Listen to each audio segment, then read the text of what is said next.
This is going to be our word of the day that I believe we're supposed to try to use at least 3 times. Ms. Page, tell us more about what you have for us today. Thank you, Andy, fellow Toastmasters and guests. Our word today is retort, R-E-T-O-R-T, and I will put that in the chat in just a little bit. It's a quick, sharp, or witty reply. A quick, sharp, or witty reply, but it can also be a quick, sharp, or witty reply, especially one that turns the words of the previous speaker back upon himself, like getting back at him a little bit. I'm using a sentence: the supervisor's retort was not pleasing to his employees. The supervisor's retort was not pleasing to his employees, and I'll put that in the chat. Thank you, fellow Toastmaster Page, for the word of the day, retort.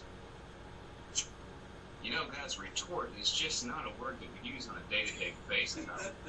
I'm going to try to use retort as much as I possibly can today. And with the speakers that we have lined up, there could be a lot of retorting that could be going on, right, guys? Yeah, definitely. Anyway, that's 3. First speaker for the day. Man, you gonna make it? First speaker of the day is a close friend of mine, and apparently needs a little bit more time to collect himself. He's very calm, cool, and collected, Mr. Hill. He's got his stuff together. He's asking for, the agenda says 10 to 12 minutes this morning. The name of his speech today is A Walk Down Memory Lane. So if you would, everybody, please help me welcome to the meeting lectern, Mr. Jeffrey Hill. Thank you for that introduction. I'm still waiting on a retort to be added in the description so I can remember exactly what it was to use it properly. A lot of people would say, when it comes to me, I am a very witty person. I love an instant reply. My personality style, if you understand Myers-Briggs, is the ENTP-A. I'm a debater. I love a healthy debate. And in that spirit, you have to learn how to retort, because you don't want somebody to overtake you in a conversation, especially if you are debating. Now, arguing is a little bit different. Arguing, typically when you think about that, you think about somebody shouting, you at odds at each other, you're at each other's throats, so to speak. But that's not what I do. I love a good retort in a conversation, because I want to see if you can respond fast enough, or if I can jam you up to where you have to concede to the debate. What does this have to do with leadership? Leaders are really good at retorting sometimes, because you need to be quick in your responses. Look at our current president.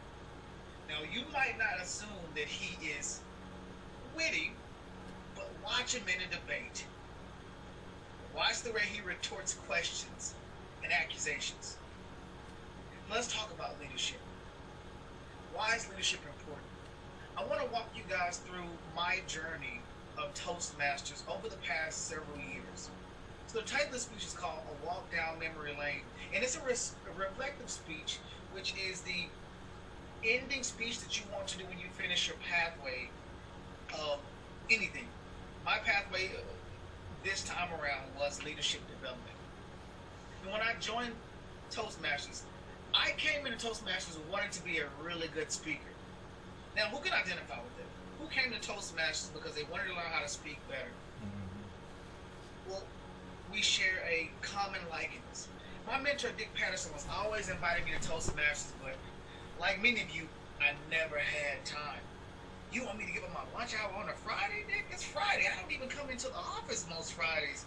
What do you mean? What's this Toastmasters thing? Are you feeding us? Is that what we're doing? Are we toasting a glass? I really had no idea what I was up against, but I am a student of personal development. And on my journey of personal development, I learned the phrase of iron sharpening iron. I remember attending conferences and I would hear people speak, and I would just feel so moved and motivated and say, man, wouldn't that be awesome to be able to move a crowd, invoke those emotions in people and make them want to grow? Leadership is about inspiring others. If you had to sum it up into one word, John Maxwell says leadership is influence. Nothing more, nothing less. Another good phrase I love from him, he says, if you think you're leading but nobody is following, you're only taking a walk. So for our soon-to-be leaders out there, look back and see if anybody's actually following you. And if not, why aren't people following you? Let that sit in. What is it about your leadership style that makes people not want to follow you? A lot of times it happens because people know us from our past life. They saw me put the cherry bomb in the mailbox, and they watched that. They watched me go out there and do some of the crazy things. And sometimes people treat you how they meet you. But at some point in time, you have to let that person know, I am not who I once was. But how do we do that? How does iron really sharpen iron? What does that phrase even mean? It's a phrase from the Bible. When iron sharpens iron, as one man sharpens another, what that means is I need to get around people who can help me grow. I need to get around people who are smarter than me, who have more leadership, who have more charisma, because when you do that, some of that stuff starts to rub off. It's the sauce of the person. You ever heard somebody say, that person has that it factor? We can't quite describe what it is. It's just the thing. It's that it factor, that pizzazz, that charisma, that smile. Well, I wanted that. Nobody taught me what that was growing up. And now I have a mentor who's reached out to me saying, hey, Jeff, I see something in you. I want you to come join this club. Maybe just come visit. A lot of times leaders have vision that other people don't have. A leader's going to see something in you that you might not see in yourself. And what you want to do when you're a leader is inspire other people to come and rise to that person. ToastMasters was that avenue for me. I remember walking into my first club feeling really good about what I saw. It really felt like home. I saw a lot of smiling people. I saw people retorting back and forth with each other. And I said, man, that's a really cool banter. I really felt like I was home. But did I join? No. It was enough to make me want to come back. And I remember going back 2 more times, and I eventually got voted in. And my goal was to become a better speaker. But somewhere on this journey, I started to get relaxed. Have you ever gotten relaxed when you set a goal? There's something called the slight edge that I learned by a guy named Jeff Olson. He says time does not stop for anybody. And everything you do either has you on the on the success curve or the failing curve. The moment you stop striving for your goal, you automatically go backwards. There's no such thing as standing still as it relates to your goal. Well, what happened? Why did I stop? I have no idea. I think I just got caught up in the ways of life. I got busy being busy, and I forgot about the goal of enhancing my ability to speak. Along came a nice little program called Pathways. Now remember, Pathways is different. Pathways knows you a little better than you know yourself. And what I mean by that is when you start and you do your Pathways assessment, based on how you answer your questions, it's going to say you should do this pathway, this pathway, this pathway. Well, surely Jeff Hill's path is going to say speaking, professionally speaking. And it absolutely did not. It said leadership and development. And I was flabbergasted. I wanted to retort that idea. So I sat back and said, is leadership the thing that I'm missing? Is leadership the thing that's going to actually help me become a better speaker? Little did I know, that's what took my speaking career a lot higher. Now, if you understand Pathways, there are 5 different levels, and each level is designed to help you enhance something about yourself that maybe you didn't quite have already. And even if you did, there's different levels of things that you can learn. Many of you may remember the old books. You had a nice little booklet. You had 10 different speeches in the Competent Communicator. You read about it and you did it. Pathways is a little different. It's more robust. There's videos, there's projects, there's so much documented things that you have inside each path that's going to help you grow. But what I have to caution you guys is you want to take this serious. You actually want to understand, am I doing what it takes to get what I want? For for me, leadership development was it. I had to learn how to get better at evaluating and giving better feedback, because that's what a leader does. A leader understands that you can't deal with everybody on the same level. John Maxwell talks about there's 5 levels of leadership. Consequently, there's 5 levels and pathways. I had to learn researching and presenting. That's where I want to speak about a topic and maybe I don't know about it. So I have to go find different resources and put together a speech. What happens if I do 7 hours of research? Am I going to give a 7-hour speech? Absolutely not. I need to learn how to condense my material to fit within a time block. I also had to learn how to manage my time. How many of you guys have ever been busy but not productive? Right? I know I've been in that position one too many times to I care to admit. But when you understand how to manage your time, you understand how to be more productive. Leaders are productive. I heard a mentor say, if you want something done, give it to a busy person, because busy people know how to manage their time to get things done. I got to understand my leadership style. Are you autocratic? Are you conservative in your leadership? Are you dominating in your leadership style? What does that mean? And what does it mean to the people that you are trying to lead? I had to learn how to plan and implement strategies. I love the fact that I got to take this journey over the course of a couple of years, because I had to finish my old competent communicator, those old manuals, and then I jumped headfirst into pathways. And I went through those paths really quickly because I learned something about myself. If I want to call myself a leader, I have to actually be able to lead myself first.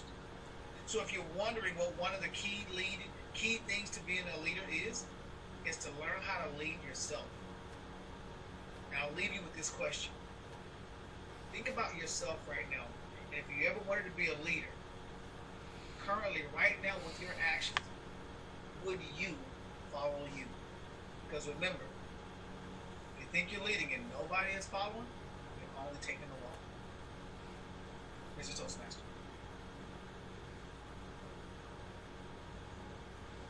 Thank you, Toastmaster Jeffrey Hill, for that very insightful, very informative speech today. Never cease to fail me when you just open your mouth and the words and the information just comes right out. It's so much about leadership. I'm still trying to take all of that in, buddy. Thank you.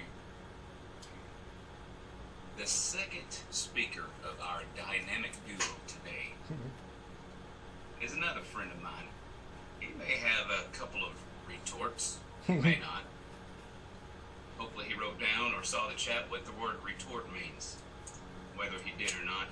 Barry's a great guy. He's got a lot to say. He's got a little time to say it. So if he doesn't move. We've got 5 to 7 minutes on this one, and the title of Barry's speech today is Time Travel Secrets Revealed. So if you would help me welcome Barry Jackson to the Digital Lecture.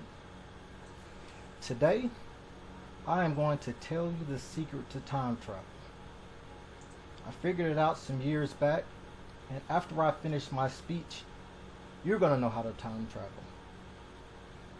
The way it occurred to me is years ago, roughly 20 years ago, when I was just graduating from college, 22, 23-ish, in that area. I met a young lady at a party, and I went by her house the next day. Now, at her house, she had a daughter. And so she's got sitting right next to her an infant, and in her lap is a girl, and she's braiding her hair. Well, I asked her, how old is your daughter? And she says 7. And so I kind of play with the baby a little bit, and she says, oh, no. That's not my daughter. That's my neighbor's kid. This is my daughter. The kid whose hair she was braiding was 7 years old. And I was fairly certain that this young lady had told me she was 19. So I asked her, I was like, you said you were 19. That's a pretty old kid. She said, I am 19. Now, It perplexed me. I wonder how often that sort of thing happens. Well, we're talking about a 12, 13-year-old that has a child. And as I thought about it, my family history is pretty close to that.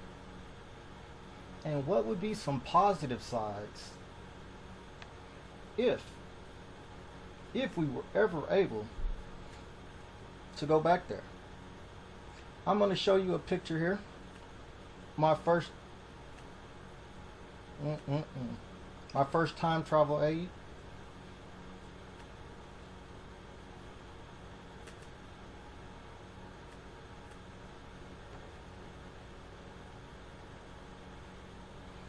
See the picture of that handsome fellow there? That's me at roughly 2 or 3 years of age. And the woman whose lap I'm sitting on is my great-grandmother.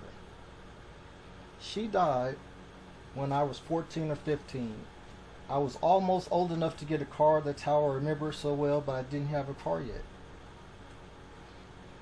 And I really cherish our relationship. I miss her a lot. I still think about her son.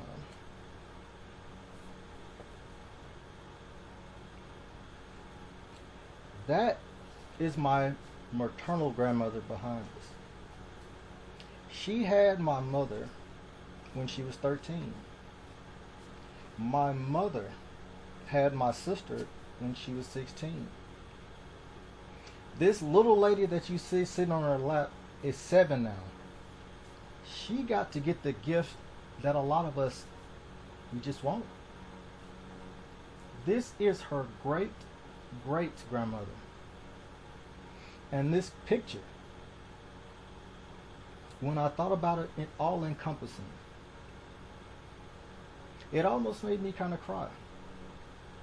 I wonder what it would be like had I got to meet my great-great-grandmother. And I had a wonderful relationship with my great-grandmother. But it's kind of more or less changes in times. I have a cousin, and for years, that's me and him there. For years, we did everybody's wedding. In fact, this picture that you see with the handsome gentleman with the yellow shirt on is me. This is at my sister's wedding. My cousin would later go to the military. And so he spent 15 or so years in the military. So after he grew up, his little brothers were still here in Little Rock with me. And so I kind of acted as a surrogate big brother. And later he came and he thanked me for kind of helping his brothers see the way as they got older. Now,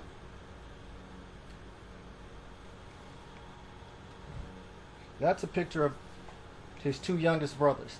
The younger fellow there, with the black suit on, he's now a police officer. And so if you see him out, he's undercover. He works undercover. So if you see him out, don't blow his cover. I probably shouldn't have told you that part. But he's a police officer. So when he graduated high school, all the family's there, and I give him a couple of $100 and say, "I'm proud of you, nephew." But he's really my cousin, but I call him my nephew. And he was thankful. Some years later, as he became a police officer, he came back and he wanted to repay me. And that's when I gave him the last lesson. I told him, what I did for you, you don't owe me. Don't pay me back. What I want you to do is the kids that are coming up behind me, you do what I did for you to them. You pay it forward.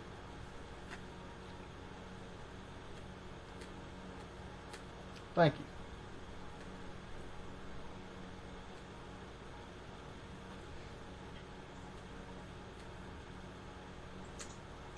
Thank you, fellow Toastmaster Mary Jackson, for that wonderful speech. I really enjoyed the family photos that you included in your speech there. Reminds me a lot of my immediate family. The next item up we have for business today is our topics. Shifting gears to our topic master, Miss Roshonda Franklin. Did she make it online? Is she here? There she is. I am. Hello, everyone. Good afternoon. Afternoon. I'm gonna keep it a little light today, Toastmasters. I'm going to pose one question to everyone today. If you could take 2 items with you on a deserted island, what would they be and why? And I'm posing this question because so many times we are so busy that we forget to take some downtime. So for me, if I was on a deserted island, I would take 2 things with me. My book, because that's what I love to do when I find some downtime, and my dog, who I love so very much, and she is so loyal to me. So I would like to hear what you would take with you on a deserted island. So, Toastmaster Greg Freeman, can you tell us what you would take? Rashonda, I think you took the 2 items I'd probably take. I love to read. I have over 2,000 books. I've read about 3 of them. Whoa. Probably. So I definitely would have to take books. The other thing I would take is my dog. I have a small Yorkshire Terrier, and she's basically my child. I'm single, don't have any kids, so she's basically my child. So I would take her. Now, I don't know what I'd end up doing for food or, water or, I love air conditioners, and if it's a hot island, I would struggle. Spend a lot of time in the water, I guess. But that being said, I would have to take books and my dog. Well, thank you for that, Toastmaster Greg. We're on the same page. Toastmaster Paige Ballard, what would you take if you were on a deserted island? Thank you, Rashonda. I would take my Bible and a really big jug of water. Because the really big jug of water would keep me alive until I could figure out a water source, whether that I found a stream or whether I was able to just take salt water somehow and make it fresh water, because I assume, it's a deserted island. I don't know if there's water. So I'd take water first to keep me alive until I could find a permanent water source. I would take my Bible to keep my spirits uplifted. You can read the Bible over and over and over again, and you keep on seeing different things. Every time you read it, you go, have I read that before? Yes, you have, but something about it has just gone a little bit deeper into you, and you can use that information to apply. I believe with that, and also while I was there, I'd be praying a whole lot that I could find my food, that I could find shelter, that I could find clothing, that I could find all the things that I needed to survive on that deserted island. Now, maybe I'd be totally lucky and some boat would come and get me and take me away, or maybe I would be, this is a great place, I want to stay here because I found all my comforts. It's just that water and that Bible would give me the nourishment with the water, or at least keep me hydrated, and my Bible would keep me going until I made a good decision, led myself, Mr. Jeff Hill, led myself to find out what I needed to do from that point on. Thank you, Toastmaster Paige. Definitely need a water source. You don't think about that sometimes when you want to just run away. You just think about the 2 little things that you want that's most important to you. Sometimes food and water are not always that important. Toastmaster Antoinette Mitchell, what would you take with you on a deserted island? Toastmaster, topic master, fellow Toastmasters, and most welcome guests. Antoinette Mitchell would take with her a ton of food. That's that's what I would take. As much as I could take, I would take all the snacks I could find. I would pack them up, and they would be there. And then I would have to take a rug or some kind of wrap-up thing big enough that I could lay on. I would take a fan with me because on that island it's going to be hot.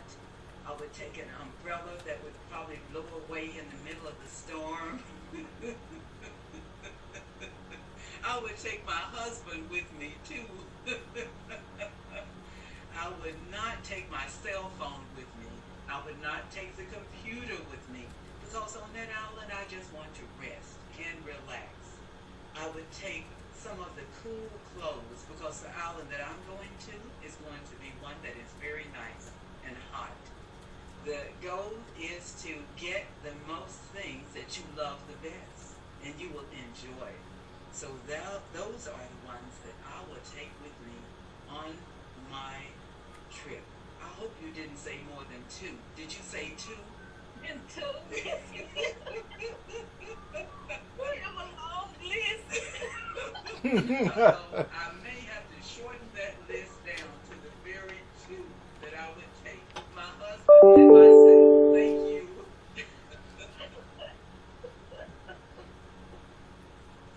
Oh my. Thank you all for participating. Not sure how long I am supposed to do topics, but that's all I have for today. Thank you all, and back to you, Toastmaster Avery. Thank you, Rashonda. That was definitely a very interesting topic for today. I wasn't asked, but I'm kind of glad because I'm not sure. I was thinking about would I take my wife.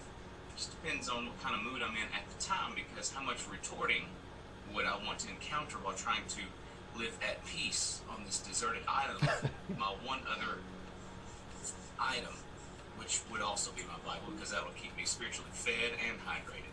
I'm kidding, Paige. I would take my wife. I would just try to keep the retorting down at a minimal. Thanks again, Madam Toastmaster Rashonda. That was very interesting. So next up, we have our general evaluator, and Miss Antoinette Mitchell is going to introduce our evaluators and the grammarian, the all counter, and the timer for the day. So, Miss Antoinette, it is all you. All right, thank you very much, Toastmasters and most welcome guests. This portion is the time of the program that we look at how well we performed in our meeting today. Toastmasters International is what we use as our guiding post for each one of our meetings. And the first part of the meeting is for evaluations of the people that spoke. So we will have Barry Jackson who will evaluate Jeffrey Hill. And I am interested to see how that evaluation will turn out. Barry? Thanks, Antoinette. This was very, very difficult. Of course, while Jeff is speaking, I am trying to subconsciously remember my speech so I can present. It's a very difficult, very difficult thing to do. All right, so here are the notes I got from your evaluation. What did you excel at? Jeff, you are a really naturally good speaker. Or you make it look like you're relaxed, you're calm, you're poised, very organized. It doesn't seem like you're ever struggling or trying to make something work, so you are very good at just, it's almost like a conversation with a friend. Something you may want to work on. I am really struggling to find something you may want to work on. Maybe, one of the things I thought initially that wasn't the case is the time. It was 10 to 12 minutes was what you were asked, what you said your speech would be. Initially, I thought that was going to be too long, and so I was thinking you may want to shorten it, but it did not seem very long at all. So, as a rule of thumb, I would say shorter, especially for our meeting times, but your speech, you kept the flow going the whole time. Something you could do to challenge yourself. This is what I do, and I encourage more of us to do it. I'm always trying to use features of Zoom, like those background images, or maybe videos, or maybe PowerPoints. I think it would have added a little more to add some of those visuals. With this media that we have here too, it's a lot easier theoretically. Although that has not occurred to me, but theoretically it's a lot easier. So if I say try anything else, maybe some more visual enhancements, maybe some auditory enhancements, pictures, this sort of thing, maybe a video. That is it for me. Then, very good, Barry. You got the challenge, and that is all that matters. Next on the program, we will have Jeffrey evaluating Barry of his speech that he made. Alrighty, Barry, thank you for your evaluation of me. Oh. And one of the things I loved about your speech is the way you opened it. It was a very intriguing idea because time travel, I don't know anybody in the world that has not tried to conceptualize what would time travel look like, and if I could, would I do it, and what time frame would I go into? So just out the gate, I was tuned in because I'm like, wait a minute, he's going to show us how to time travel. He has a secret? What's this song? Tell us about it. So that was good being able to have a topic that was really like upbeat and just, it was abstract, but it was one of those things where immediately I'm thinking, man, what is Barry about to show us? Because I know you're not necessarily going to show us scientifically how to time travel, but conceptually, I still think the idea really, really worked well. Both of our speeches were reflective in nature. And one of the things I liked about it is I like kind of how you had your body positioned and you were looking up as you were reflecting, and that just made me kind of go into the idea of the historical perspective of time travel. You might see it a lot of times in movies when somebody's thinking up and you see like the cloud go above their head and you see the pictures. That's kind of how I felt like when you were speaking. I don't know if that was planned, but I really liked the way that came across. A few things that I would say that could help, and it's kind of counterintuitive to what you mentioned. Using visual aids can be a great enhancement to a speech, but they can also be detrimental if they're done improperly. And one of the things that I think would have brought more life to your speech is had you done a PowerPoint presentation so we could actually see the pictures, or maybe even centered yourself to where you just had a box of the picture, shrunk it down to where it was almost as if you were a newscaster and we could see that, because I was getting lost when the first photo you were talking about your grandmother and I couldn't see your grandmother. I saw like a little piece of your head, and when you're trying to dodge, that move kind of throws us off. So every time you would switch, you would have to duck away from the camera so we could see, and then you would come back, and you're covering up the picture that you're talking about, so it makes it a little bit harder to follow. Those movements kind of took away from the speech. Of course, what makes a good speech sometimes is a very good closing, and your speech stopped it abruptly. I had no idea when it was done. I literally gasped, said, "Oh, I didn't know you were finished that quickly," because there wasn't a good landing. So remember, when you're trying to transition to a close, it's okay to let people know. And I would like to close with this thought. Well, I want to leave you with this idea. I want you guys to remember and then set up your close, because we know and we can embrace the close, and now we can start to tie in everything you've taught us. Because when you stop abruptly, that's like if somebody breaks up with you and they don't tell you why. We don't have any closure, right? And this is a really good speech. It was heartfelt because you showed us things about you and your upbringing, and even the message in the close was good. The pay it forward idea, I think, man, you really could have put a nice bow on this thing. So all in all, it was great. You opened this thing up with a good story about a time in history to take us to a time in history. So to be able to do that in layers and make it work was really, really good, and accomplished speakers to do that. So I thank you for your time, and I appreciate giving us that speech today. So just take those nuggets, and I would even love to see you do this again, and maybe even have a little bit longer time so we can develop the idea a little bit better. Thank you. All right, thank you very much. Next is the grammarian and our counter, and that is going to be Toastmaster Paige Ballard.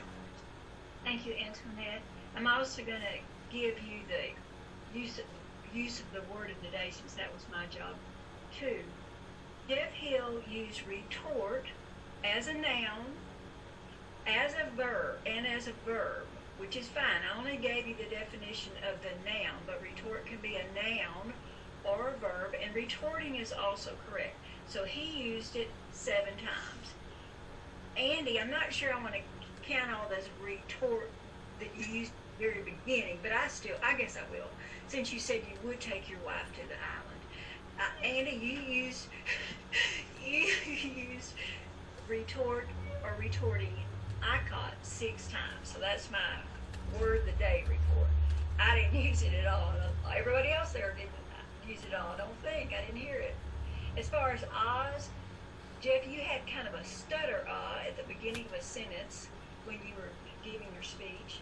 Barry, you had 1 in your speech. Greg, you had 3 Oz in your response to topics, and that was it for the Oz. Now, regarding the rest of the material that I need to report, Jeff, your speech was chock full of more phrases, wonderful phrases than I think I've ever heard in a speech before. Leadership is influence. Iron sharpens iron. The sauce of someone. That reminded me of Barry's speech about I think it was the secret sauce. Busy but not productive. If you want something, let's see, lead yourself first.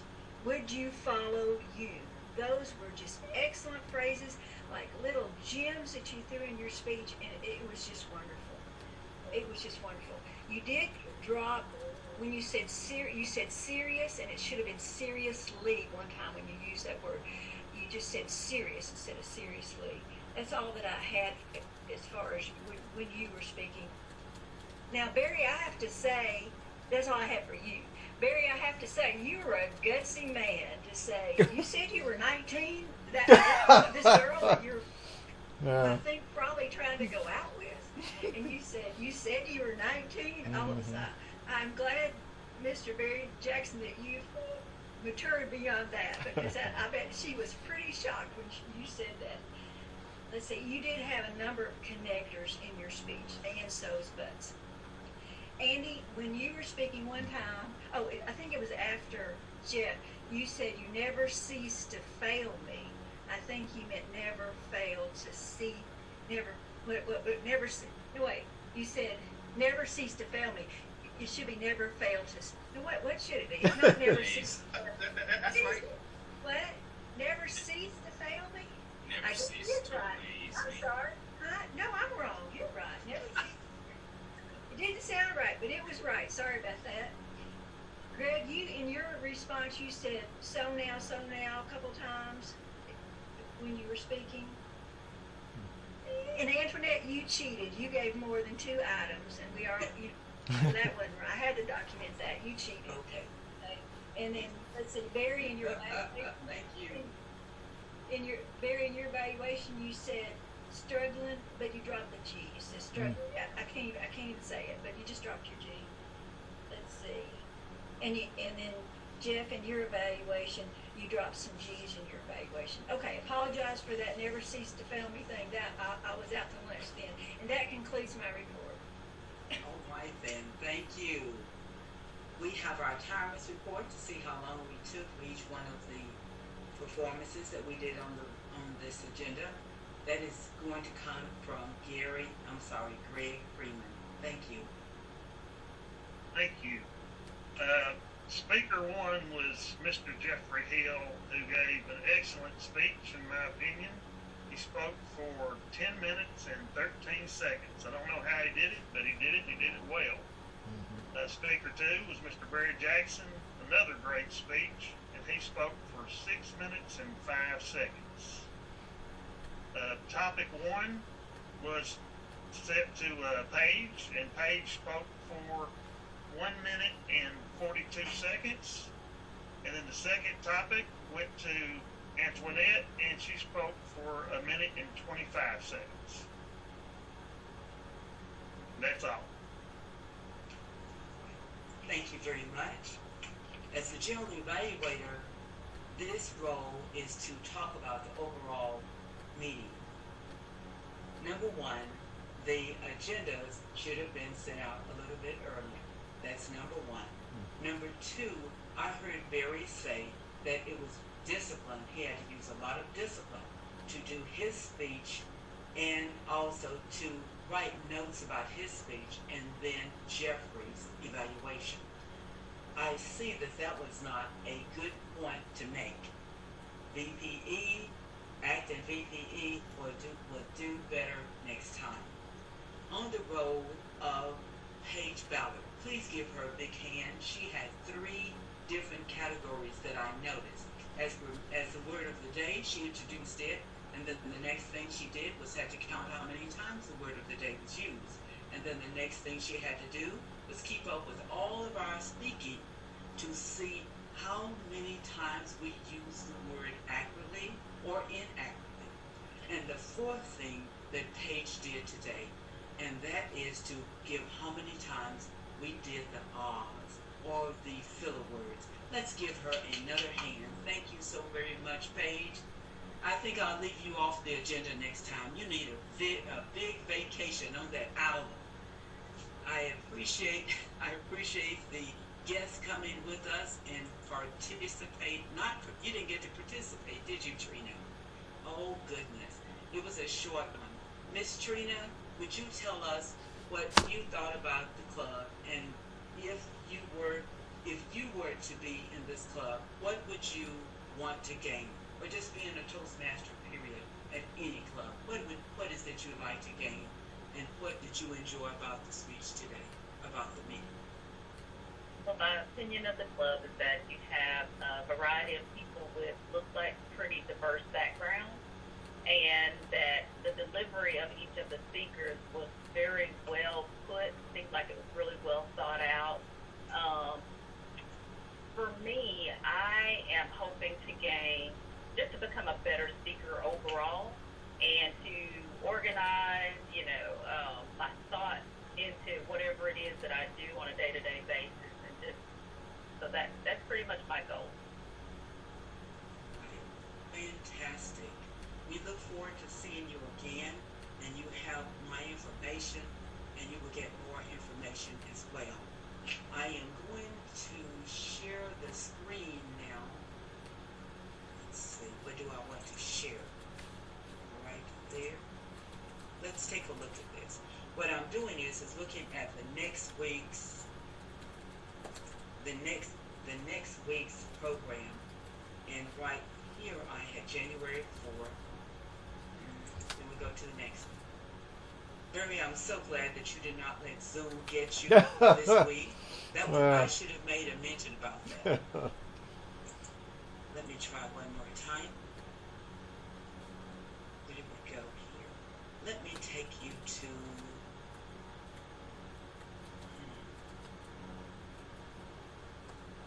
We saw it earlier. The meeting room for February. And that's going to get me where I need to go. Share.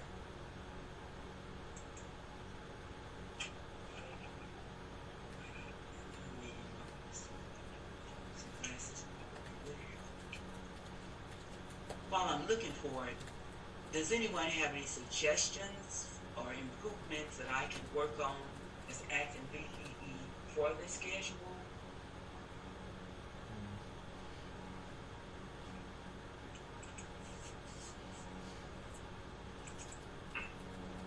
Next week, we're going to have a meeting with 2 speakers as well. Is that challenging to people, or should we continue?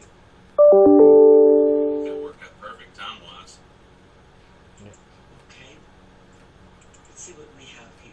But not the evaluation part, though. Okay, not the speaker being evaluator.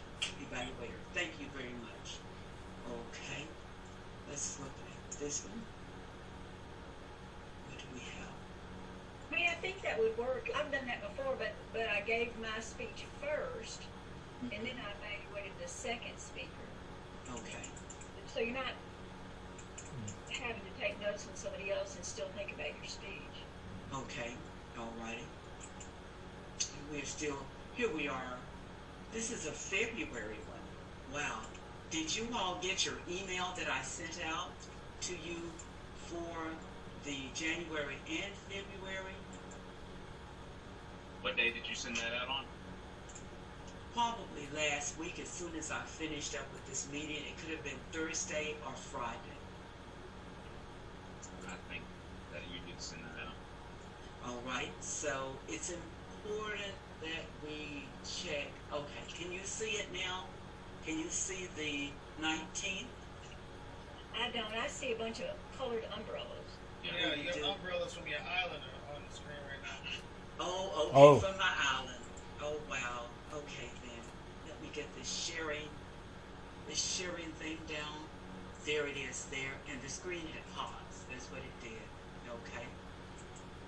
So now, what do we have? Do we have this one? There it is. Can you see it now? Mm-hmm. No. Still Still umbrella. can't see it. Okay, still the umbrellas. All right then. Well, let me look at it and read it to you, and then that would be much better for my potential as a Toastmaster here, my credibility. The next week is January 19th. Jeffrey Hill is written down for the invocation and the pledge. The Toastmaster of the day will be Barry Jackson. The Word Master will be Antoinette Mitchell. Crystal Lewis will be Speaker 1. Speaker 2 will be Roshonda Franklin. Paige Ballard would be the table topics, but I promised her a day off. No, I don't want a day off. All right then. She gives such wonderful topics for us, so we look forward to that. Who's going to be the general evaluator? It would be Jeffrey Hill. And who's going to be the evaluator for Crystal? It's going to be Antoinette Mitchell. Who's going to be the evaluator for Rashonda Franklin? Guess what? It's going to be Andy Fleming. The grammarian and counter will be none other than Flint Copeland. And the timer, oh my, I put that in with Paige. Paige, you can't do those two at the same time. It'll So- be a little difficult, yeah. Yes, let me jump in and be the timer. Let me change that, and it will be Antoinette Mitchell. Are you going to send that out after today's meeting at some point, Antoinette? Yes, I Okay. sure will. Just like I did last week. I'm going to immediately send this out to you for you to review. And then the next thing I would do is to send it out again on probably Sunday afternoon and let people know that their speeches are together, that they should be doing the speeches. And that is my report for today. The time is 12:59. I appreciate everyone coming, and especially our guests. Be sure to look at the chat on the right-hand side of the screen, and we have a surprise there for you. It is that we have a Facebook page, and that is out on your Facebook.